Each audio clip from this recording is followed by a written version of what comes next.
So I'm pretty nervous about this. Usually I get to make presentations that have some scientific background. I'm going to give you a little revisionist history, or the history of perfusion according to myself and the events from the past. When Ty called me and asked me to do this topic, I tried to talk him out of it after I cursed at him. I said, WT something, what are you thinking? The sky is falling, Chicken Little. I didn't even know the story of Chicken Little very well. Here are my disclosures. Nothing can affect this presentation from my previous bias other than I've had the privilege of, I went to perfusion school in 1972, graduated in 1974. When I graduated, there were about 20,000 procedures a year in the United States. And I've got to watch that growth and peak and decline and contraction and all the great things in that time. And my time at Emory with Ty and Bill Daly was extraordinary. So who was Chicken Little? So I flow charted this because I think it's kind of an interesting story. The story of Chicken Little has been around since 38 AD. 38 AD. Very common in Western Europe, and of course made its way to America, found its way into the British literature. Chicken Little concluded the sky was falling when an acorn fell from the sky and hit him in the head. Evidently, there was a movie where aliens came and dropped something on a chicken 3 years ago or 4 years ago, and the kids have all seen that. They totally messed up the story of Chicken Little. Chicken Little sets off to warn the king. Along the way, he gathers a lot of friends who are mostly foul. And in the telling of the story, they all have great names. Cocky Locky, Ducky Lucky, Ducky Daddles, Dakey Lakey, any rhyming you can do in whatever language this story is being told. So I imagine a cold winter night when Grandma and Grandpa is sitting by the fire and the kids are around their feet and on their lap, and Grandma is telling this story to the kids. And it's pretty cool. Chicken Little and his friends, after they met this fox, who's very scary to the kids, actually escape. And the hero of the story is usually Cocky Locky. But if the kids have been bad, there's an alternate ending. The chicken gets eaten by the fox. So the moral, in the face of paranoia and mass hysteria, be brave, do not be a chicken. Do not believe everything you hear. Don't be gullible. Are the hidden messages. So I thought, how many times have I thought as a perfusionist that the sky was falling? And how many times have I heard my friends say, my colleagues say, this is the end of it all, it's going to be bad. And I'm sure that we think that now. And I want you to think back, when you don't know what to say in a presentation, you do past, present, and future. So I'm going to talk about the past, I'm going to talk about the present, and then I'm going to predict some things that are going to happen in the future, maybe that will feel like the sky is falling. And certainly the whole message here is let's learn from these lessons of what we've been through before and what we've survived before and how we survived it. So I'm going to talk about 1970 because it was the first time the sky in my life fell. I went to 12 years of high school and college, and I was sick one day. I was homesick in bed with strep throat, and it was the morning they shot everybody. Monday morning, they shot 4 students on campus at Kent State. I was selected to the pharmacy school at Ohio State, and I was ending my sophomore year at Kent State, and they closed Kent. I didn't finish my prerequisites, and I didn't go to pharmacy school. And my parents and I thought it was the end of the world for me. But what I ended up doing was working at Akron City Hospital in the OR, passing instruments. I met Michael Dunaway, who came over from Pittsburgh with a heart lung machine, a blood gas analyzer, and a bunch of valves in the back of a van.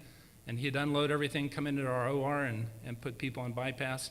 And I watched him tell our surgeon how to sew an aortic valve in one day. And I said, that's what I want to do. I want to stand at the head of the table and tell the surgeon how to sew an aortic valve in. But then Michael offered me to come to Pittsburgh to train at Shadyside, and my parents told me to go to school. I told Mike I was coming to Pittsburgh, but then I had to tell him I wasn't coming to Pittsburgh. I was going to go to Ohio State, and the rest is history. Mike told me I'd work for him someday. I said, I'll never work for you, but then I worked for him someday, of course. So Ty and I had the sky falling on us and our counterparts at Emory when Dr. Grunzig came over from Austria. And he was the father of interventionist PTCAs. Percutaneous transluminal coronary angioplasty. We called it premeditated trauma to the coronary artery. At the end of the first year and a half, we had 100 pump records of patients who had come down to our ORs from his cath labs with catheters sticking out of the side of their LADs and their circumflexes where he was trying to dilate them. We tried to write about that, but for some reason they wouldn't let us publish it, and the consequences. So Dr. Grunzig was great. He'd come in the OR and he couldn't speak English very well, but he brought his nurse to interpret, and he, of course, wanted to see where the catheters, do you remember the catheters sticking out of the side of the coronaries? So that was pretty exciting for us. We thought PTCA was going to end our cabbage business, but basically what it did was give us more cabbage business. Dr. Grunzig on a quarterly basis, brought hundreds of cardiologists to Emory to sit in a large conference room with television cables run from the cath lab to this conference room where he was teaching cardiologists how to do PTCAs. In 1980, the sky started falling for some perfusion teams that were training perfusionists on the job. When it said to be able to sit for the national certification exam, you had to graduate from a accredited perfusion education program. We all know about stents and the history of stents. Again, in 1989, 90, 91, when stents became very popular and got better by the end of 1990s, we thought that would affect our caseloads. And basically, in many situations, it just delayed when patients would come to the OR. So these were all times when we felt like the sky was falling. So I've got a hidden one in here that I'm not going to share with you, but the first indication we had that there was going to be a problem in the future came in the 1990s, and I'll talk about that. In 1991, plus or minus a year, the AMSEC Board of Directors decided, in response to mainly the perfusionists in California, that we needed state recognition and licensure for perfusionists. So AMSEC set up a grant program to give money to states to form state societies with the express purpose of seeking licensure. And the sky fell.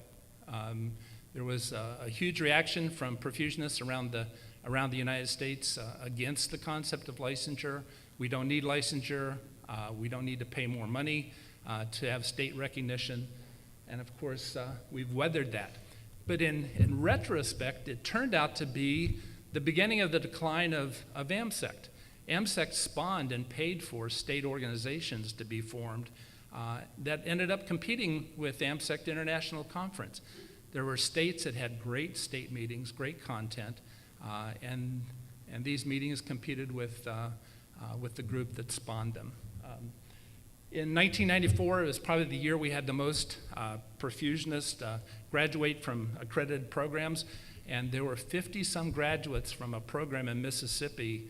I bet you there's somebody in the room that was a product of that program, where if you were practicing perfusionist, you could go back to school and visit the school several times a year and do your learning back home at your home base where you're a perfusionist and receive a degree from an accredited perfusion education program.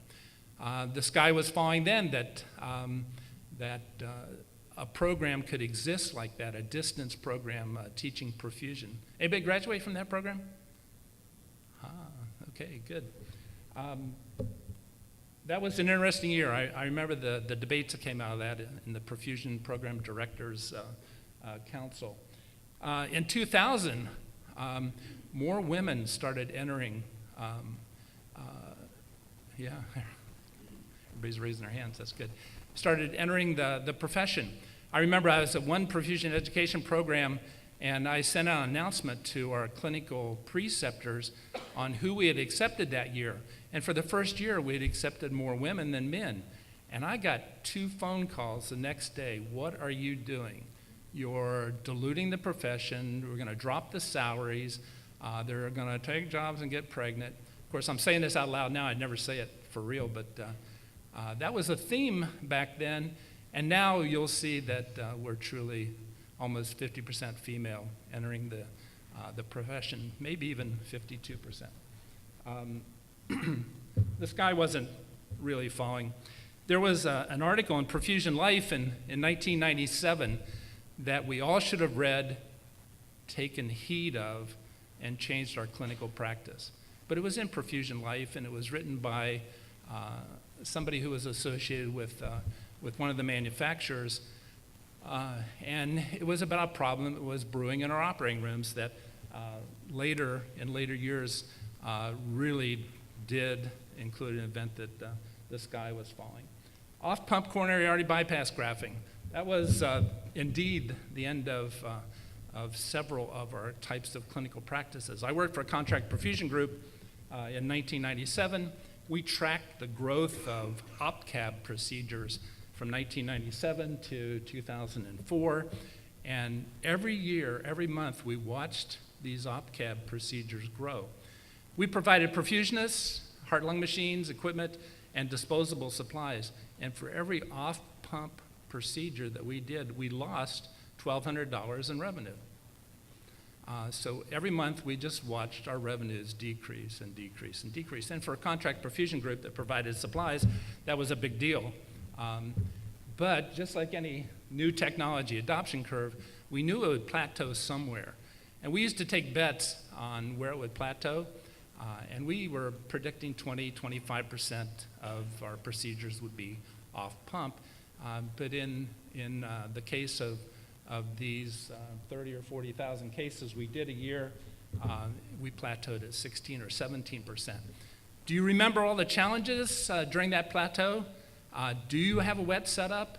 Do you even set up? Are you in the room? It's a lot of the same questions we're asking about TAVR today. We learned that 14% of this 17% went on bypass, and it's kind of a rule of 7. 7%, the surgeon would open the chest, look at it, and said, get the heart-lung machine. The other 7% of these patients, they'd be in the middle of a distal and decide we're going to go on bypass. So we made the argument that we needed a machine set up. In some surgical arenas, we made the argument that it should be primed. We, of course, were told we were greedy and trying to gouge our customers. So that was pretty exciting, but we weathered it. And I don't know what the percent OPCABs is today, but I imagine it's somewhere between 10 and 15% of CABG patients. Minimally invasive coronary bypass surgery and cardiac surgery and the changes associated with that started to change. And it not only affected us, but it affected resident training in the United States and preparing thoracic surgery residents for different parts of, or different types of cardiac procedures. In 2005 and 2008, there were case reports. This is that mystery sky is falling event that I'm talking about. There were case reports that came out of Europe and one in the United States talking about this situation that was brewing that later became a real sky is falling event for all of us. And again, if we'd paid heed to those case reports and thought about them more and changed our practice in response to those, maybe the sky wouldn't have fallen as hard as it did in 2015. The publication of Perfusion Practice Standards and Guidelines, David did an excellent job presenting that. When we showed those guidelines publicly and had the public hearings and the votes by the membership of AMSECT, there was huge pushback. You guys are tying our hands. You're writing guidelines and standards that we can't meet. It's going to cost more. I'm just paraphrasing some of the feedback that we got, but we got a lot of negative feedback. And there's still people that don't read them and don't believe in them because it does cramp our style as freestyling perfusionists behind the heart-lung machine. We've been accused of being cowboys. The standards and guidelines are fencing us in a little bit. I don't believe they're tying our hands. There's still a lot of room for variability in practice. In 2016, AMSEC recognized that there was a shortage of perfusion leadership and ways for perfusionists to become leaders other than seeking their own master's degree in health administration. So in cooperation with Medtronic and a grant from Medtronic, AMSEC put together a leadership symposium where budding leaders apply to come to the symposium, and they're matched with mentors. I think the first year we took 10 candidates, matched them with 10 experienced perfusionists, and had a day-long symposium and a curriculum, and then they worked with their mentor for the next year. We took 12 this year, and we moved the curriculum off of the symposium day into webinars, and we had 3 webinars leading up to the symposium day. So during the day, we could do more case-based teaching with those mentees, and it's been very popular. And if you haven't heard about it and you have somebody young in your group that wants to become a perfusion leader, aspires to it, hook them up with the symposium next year. I'm sure we'll keep doing it. Again, in 2012, that situation I was talking about behind the scenes was brewing even more, and we had more signs that it was a problem that we needed to address. 2010 through 18, AMSEC's membership started eroding. We were studying why people weren't joining national organizations. And it wasn't just in national professional organizations, but fewer people were going to church, fewer people were going to their bowling leagues. It was a general U.S. phenomenon. We're all, I think, more comfortable staying at home with our electronic devices, which is reflected by our 320 people at home watching these presentations. You know, the way we deliver information and share information has certainly changed. I'll talk about this a little bit more.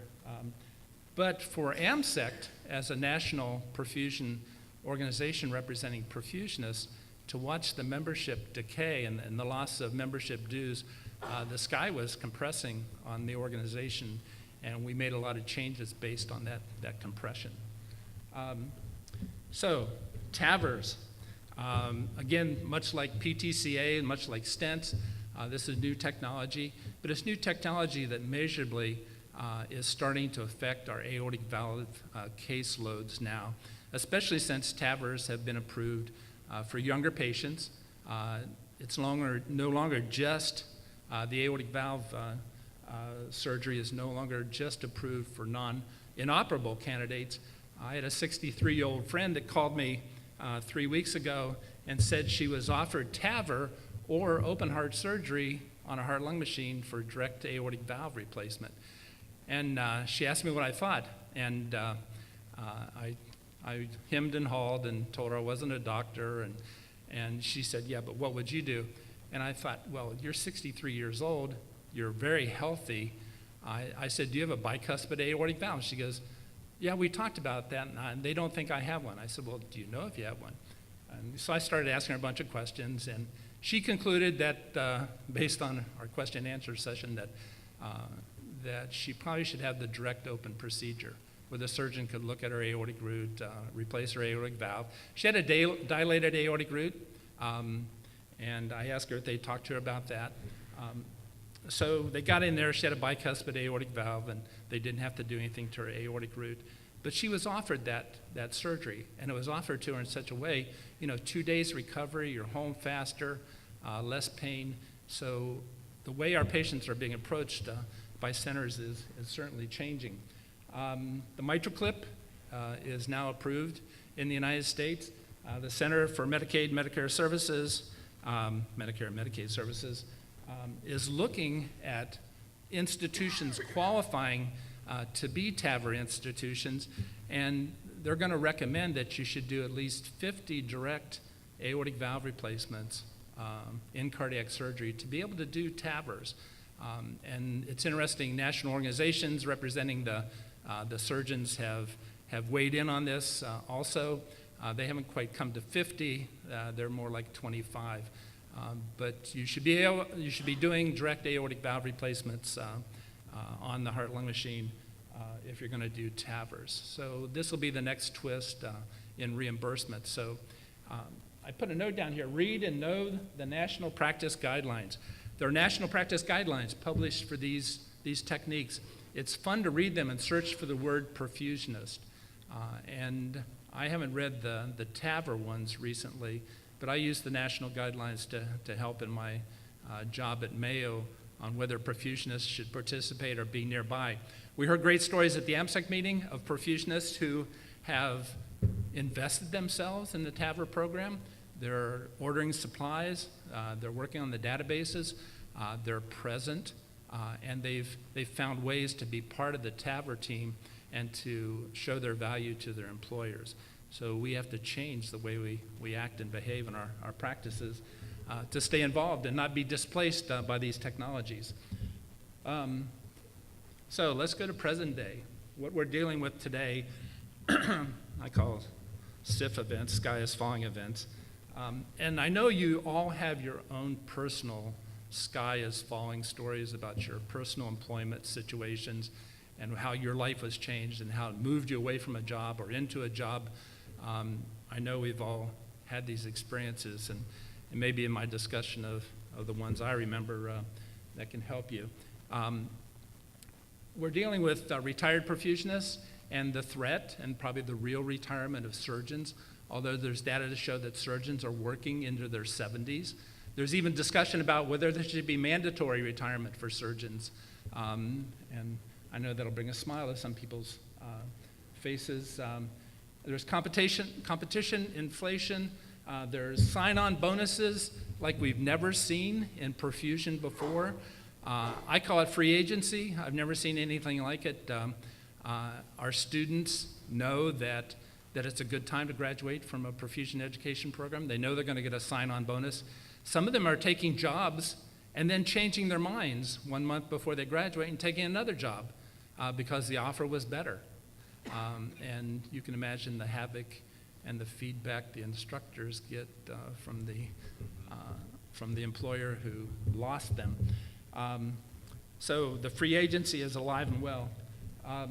There was a survey in 2015 and 16 sponsored by the American Board of Cardiovascular Perfusion and a private group. It had a phenomenal 78.9% response of certified perfusionists. And we do better responding to these surveys than surgeons do. When surgeons have their task force and their surveys, they get about 25-28% response. This one scored 78. And I'm told that, at least I heard that the American Board of Cardiovascular Perfusion and AMSEC have come to an agreement that when you turn in your American Board certification documents, you'll be directed to a survey instrument that you'll have to complete. And it'll ask you questions about your practice, about how many more years you expect to practice. So we'll have much better demographic data about perfusionists and hopefully our Perfusion Program Directors Council and program directors can better plan the future production of perfusionists. Look at the maroon bar. This is the females, and you can see the females that are practicing that responded to this survey are in the 20, 29, 30, 39-year-old group. And as you get past the 40-year-old group, the percent females drops off. And that's a reflection of we didn't have many females coming into the profession 30 and 40 years ago versus how many are coming in now. And it's good to see this balanced out.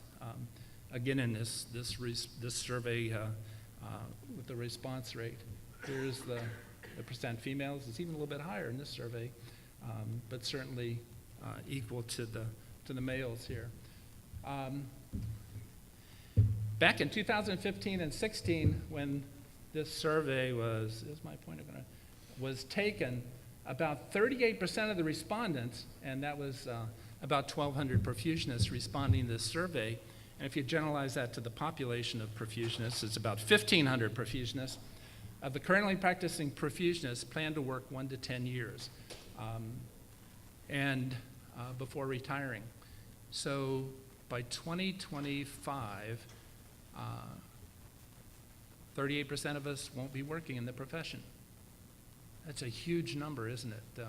How do we replace 1,500 perfusionists over the next 10 years? Is the sky falling? No, because our pocketbooks are getting thicker and our salaries are going up, at least for the new people coming into your groups. And sometimes there's a ripple effect upward and sometimes there isn't. So 1,200 to 1,500 replacements over the next, before 2025.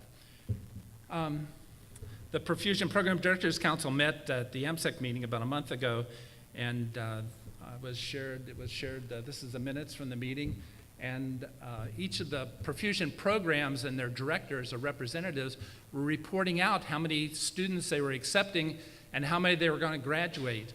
And you can see on the column for 2019 graduates, 214. And this is up from that 110 or 120 back in 2008.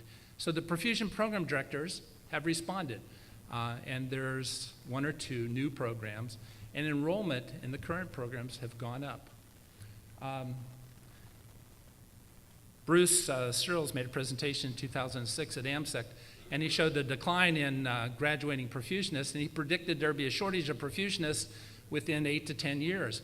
And everybody laughed at him because we thought perfusion was contracting. Cases were going down across the country. I'm going to sit here and tell you the perfusionist shortage will be over in 4 years. So make hay while the sun shines. Get as many people into your group as you can, get as many positions approved. We're in a 5 to 10 year cycle. And we've gone through this cycle 2 times in the past, and this shortage too will pass like the other shortages have passed. Because the program directors are doing a pretty good job of keeping up to it and responding to it. And we'll have 1 or 2 new perfusion education programs come up. What's interesting is there's only 2 or 3 programs that have full-time educators. David, are you 80%? 80%. I'm 50%. There's very few program directors that are 100% educators. In perfusion education, if you're not clinically active, if you're not in the OR pumping cases, you don't qualify. You're not respected.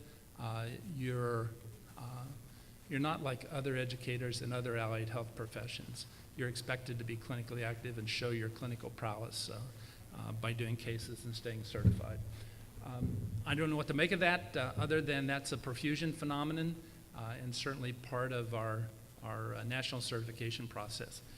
There is no category for perfusion educators to be certified other than your employment credentials. So what about our CT surgeon friends and their SCI?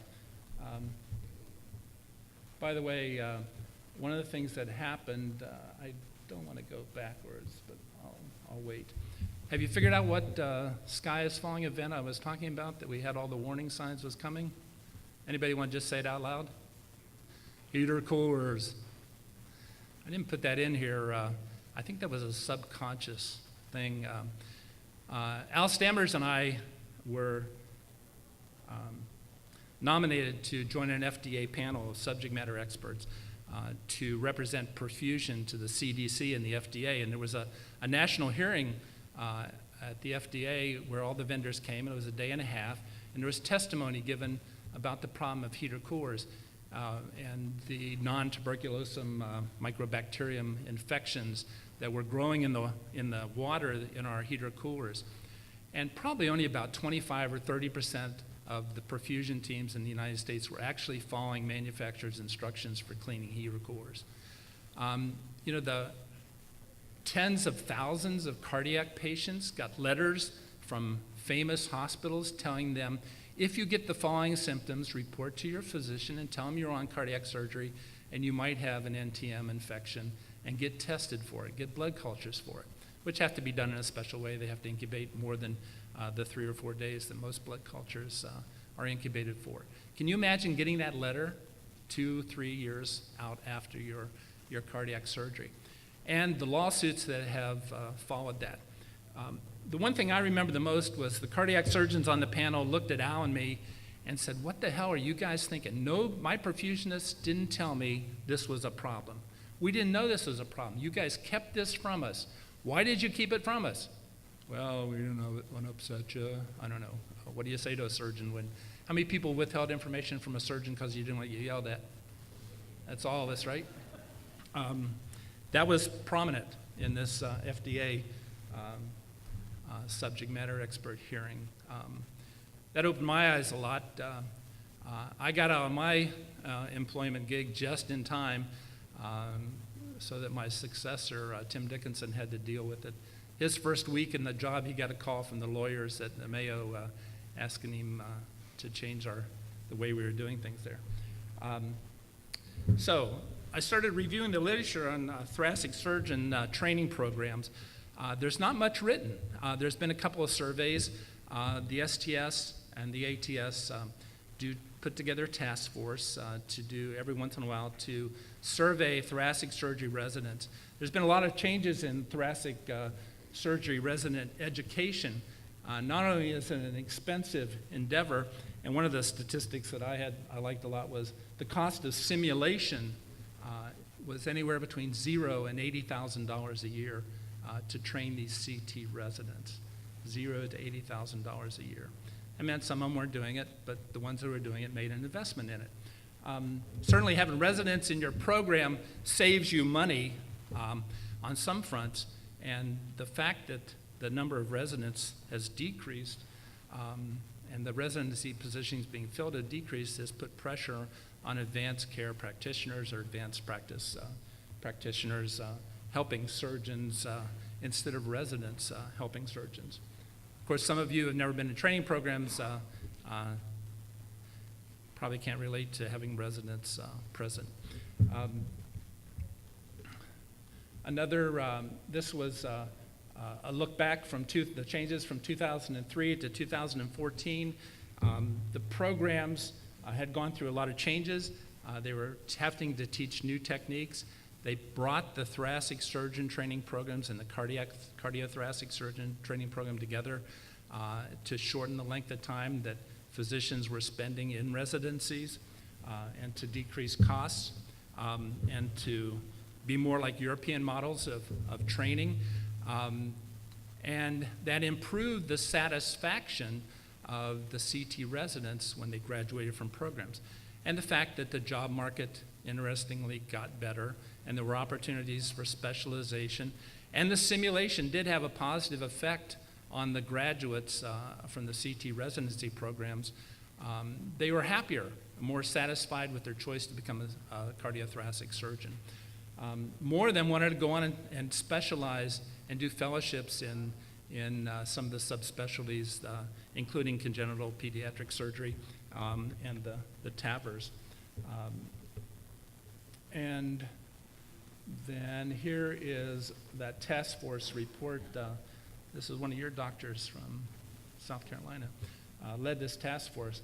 And I highlighted this area with contraction of the current resident pool and the workforce ages, significant cardiothoracic surgeon shortages may develop in the United States, especially as the population ages and more people come for surgical interventions, or at least come to the cath lab first and then to us. So they're just now starting to recognize that there might be a shortage. It's sort of interesting. If you go to the thoracic surgery directors page, there's a frequently asked question document, and they talk about how thoracic surgeons are staying longer in the job and 70-year-old surgeons are working. But they go on to say that there may be more programs looking for CT surgeons, maybe, as surgeons retire. Younger surgeons are interested in flexible positions with better work-life balance. This is something new for us old folks who are are okay with a 12, 16-hour workday.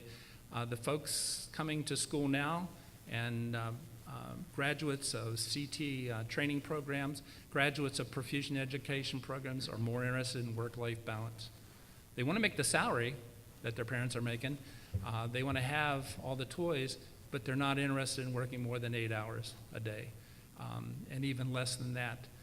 And I know I'm generalizing, and I know there are people that don't fit into that mold, but certainly work-life balance is more important. And it's really driving the employment of perfusionists, having this younger group who cares more about work-life balance than they care about the profession. How can I say this? Sacrificing themselves to a profession. They're dedicated to the profession, but they look at the world differently. And it was fun to manage a group of 22 perfusionists that had 4 generations in it. And the old guys and girls would sit there looking at the young people, staring at them, and let them talk and complain and want to change things. And they'd all sit there shaking their heads going, you haven't seen anything yet. You know, you haven't been through what I've been through. Well, that stuff just doesn't work anymore. And I'll tell you, when we were at AMSEC this year, I saw so many young faces. We had a great AMSEC. We had 400 perfusionists there and another 150 students and vendor representatives. And the young faces were impressive. Usually I know everybody that comes to those meetings, and the young faces are great. And there's a lot of young faces here too. And that's our future, and they look at the world differently. So here's the future events. We still have to deal with the heater coolers. Yesterday we talked about eCPR, staffing, and the effect of the proliferation of TAVRs, ECLIS, and emergent CPR, cardiopulmonary resuscitation. I had heard that the American Heart Association is even looking at using ECMO as part of their basic life support response to CPR. So look for that to come out in the next 2 years. When that happens, we will definitely be on the map. Adopting multi-organizational practice standards and guidelines. David showed the study by Lukowski and others that said that only 30% of people had actually read the blood management, the blood sparing guidelines from the STS, SCA, and AMSEC. And that is disquieting, but certainly we've seen other data saying it takes 12 to 17 years for published literature and technique changes to make its way into clinical practice. So anything we can do to speed that up, other than somebody walking in and say, you will adhere to these guidelines. Someday somebody will walk in and say, here's a set of guidelines that you need to document that you are following. If that hasn't happened to you already, it will happen. We have to show that we're driving out costs and errors, either through benchmarking or through our own quality improvement projects. We have workforce demographic changes that we are dealing with, and certainly we need to understand and people talk about millennials and all the jokes about millennials, but I've learned a lot from millennials that have helped me with my own personal lifestyle, and it's been good. Lack of leaders and educators. This is a compression we're feeling now, other than going and getting your own master's in health administration or some other discipline that'll help you move forward. MBAs, there's a lot of perfusionists with MBAs. We don't have a lot of opportunities for educators and leaders to self-evolve. Here's my favorite one. We're learning that electronic perfusion records aren't just electronic health records. They aren't electronic pump records. They're safety systems. They're safety systems. This is pretty subtle. Well, you go, of course it's a safety system. But these systems are smart. They're watching what you're doing. They set alerts, and our vendor partners are helping us sell them to our hospitals as safety systems, not perfusion records. And if this becomes a safety system that's a standard of care, which in a lot of states is just half the people are doing it, or you can find an expert that says it is a safety system and you should have been using it if you're involved in an incident. Where was your electronic perfusion record? Where was your CDI 550 with its alerts set? Where was your electronic perfusion record with the alerts set to warn you? Why didn't you have it and why wasn't it on? I think that's going to compress us a lot. As that mentality changes from a scan of a PDF, a piece of paper, to a safety system. Mandatory simulation, I touched on this yesterday. Mandatory simulation, the word mandatory in front of it, will come to us either as part of certification first. It certainly is here with ECLIS, and it's here with team training. And team training is multidisciplinary. It's anesthesiologists, perfusionists, nurses, the people at the field assisting, all learning to behave like a team and act like a team. I've seen and participated in teams that have worked together for years, and we can read each other's minds, and we don't have to talk out loud very often. But those teams are rare today. You'll go into some hospitals that are contracted shells of contracted services, and you need name tag that says Jeff Perfusionist or a hat that says Jeff Perfusionist on it because you don't know anybody else in the room or you haven't worked with other people in the room. I don't know what percent of the practice is like that today, but certainly it's a consideration. And then finally, micro-certifications. Micro-certifications are becoming popular in health education. What's a micro-certification?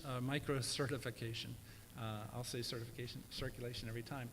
BCQS is a basic certification in quality and safety. There are several perfusionists that you'll see this after their names. They've gone out to organizations that offer curricula to teach you about quality and safety, learn how to participate in registries, learn how to do quality improvement projects, and certainly we've all heard of Six Sigma Lean, Six Sigma training, and using that as part of our credentials. CHSE is a Certified Healthcare Simulation Educator. It comes from the Society for Simulation in Healthcare, SSIH, and a lot of perfusionists are going after this micro certification. And of course, there's the BB, the perioperative blood management technologist, perioperative blood management specialist certifications. The pediatric and congenital subcommittee in AMSECT, headed up by Ron Angona, have identified the body of knowledge components for pediatric and congenital perfusion. And the next step will probably to have a certification exam for pediatric and congenital perfusionists. And I guess last night there was some discussion about certification for ECMO specialists. So who knows where that'll go. These are all opportunities, but they're all sky is falling events too. How can we possibly, I'm sure there's people online writing, Riley's full that, how can we do this in the face of a shortage? Well, the shortage is going to be over, and we should be thinking about these things. But I'm going to summarize with a couple of statements.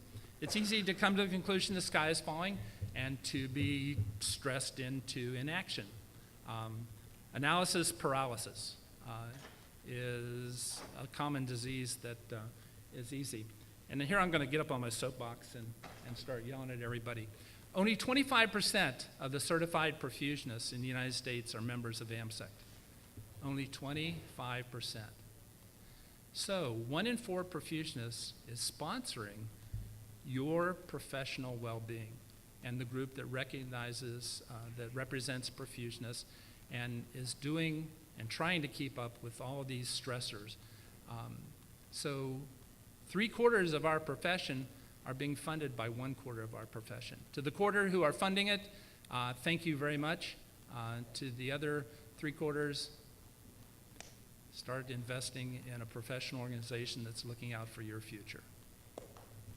My message. Same with perfusion program directors. Perfusion program directors are trying to educate the best perfusionists possible. They need clinical rotations. If you're a clinical rotation to an accredited perfusion education program, that's wonderful. And I thank you on behalf of the program directors. If you're not, think about it, especially if you're doing interesting cases, and especially if you want a pipeline of qualified candidates who you can interview for half a semester or half a quarter as students, and then certainly make them offers. Perfusion program directors need the support from the rank and file. And I just want to remind you through all these examples that we've been very successful as a profession because of leaders and because of meeting designers, like for this meeting, and we should be very proud. We've done it through networking, information sharing, group assessment, partnering with our vendor partners, and talking out loud about these problems. Thank you very much for your attention.